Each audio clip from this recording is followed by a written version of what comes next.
Righto guys, they're all welded in. I got no distortion in that whatsoever, so I just slowly but surely grind them back. Looks bloody grouse. I didn't show you the welding. You've seen plenty of people welding on cars. What I did use was the air, so to just go a little bit, hit it with the air, go the other side a little bit. That's why it took a fair while. So I'll grind that up and I'll show you what they look like.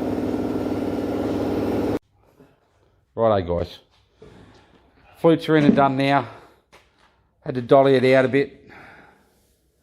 There was that was all a bit low. I've only tapped it out. I haven't actually dollied it back in and got the lumps out yet. But there was about 10 mil of bog in this area here.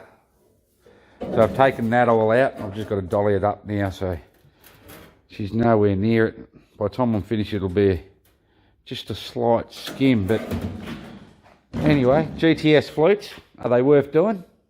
Well, I love them. Some people like to drive BMWs, you know. What do you reckon? Righto guys, I've been trying to get these dents out of here without much luck because I just can't get in there to have a swing. Excuse the video. You can see where the big dent is, like somebody smashed something across the guard. Probably an angry ex-wife or girlfriend or something like that, who knows, back in the day. That's what people used to do. You can see the ripples through there. I've got to tap them out because there was quite a bit of bog on the top of there. So I've designed, I made this, and I'll use that rubber mat down there. So let's just see how we go. Just tapping it out. I'll get back to you. Righto, so that worked a treat, but further up in the top of the guard, right up in this area here, I just couldn't get it in, so I had to bend it, and then I just used it like a slide hammer because I still couldn't get a hammer in there. But what I've done now is I've just used a Duro pad, something nice and flat, and I've just gone over it just very lightly. You can see it pretty well on the camera. You can see where these high spots are now, whereas I could not get a high spot across here at all. And if I got a high spot, it means I can start tapping, put my hand under there with the dolly and start tapping it down. Bugger all bog to go in there now, guys, which I'm really happy. I couldn't do much about this area here, but I did get heaps out of that. So let's bog her up, sand her back, and get her in epoxy.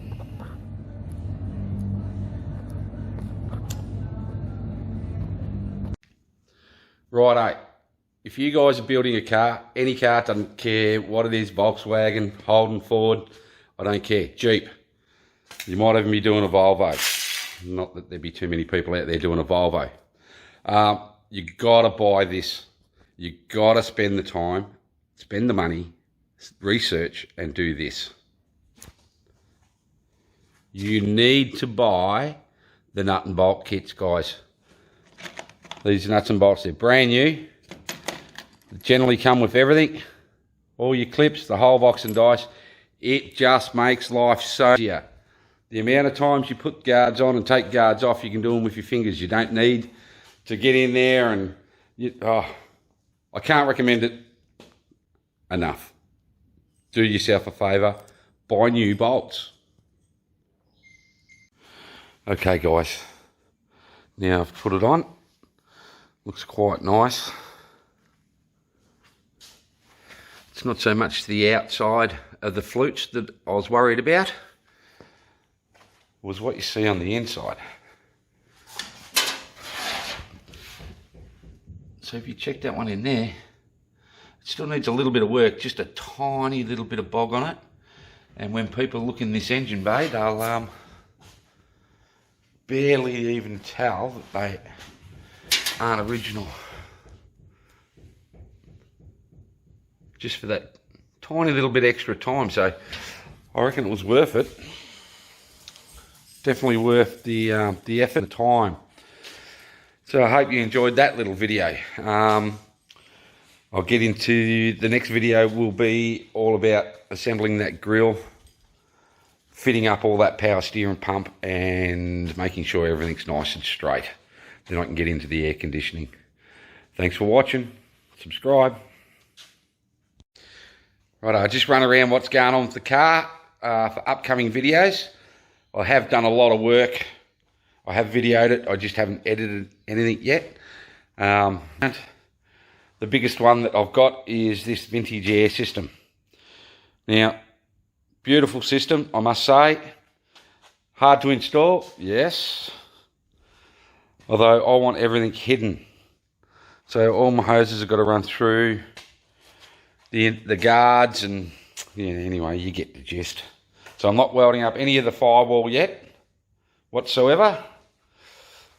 And I'm trying to, this probably won't end up staying there.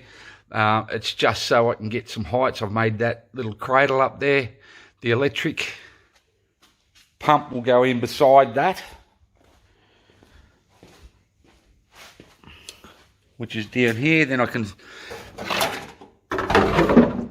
assemble, I can start welding stuff in and assemble that, then bring me hoses out this side. So, but I do need to get the engine in. You guys haven't seen my engine yet. I might as well show you now. And what it is.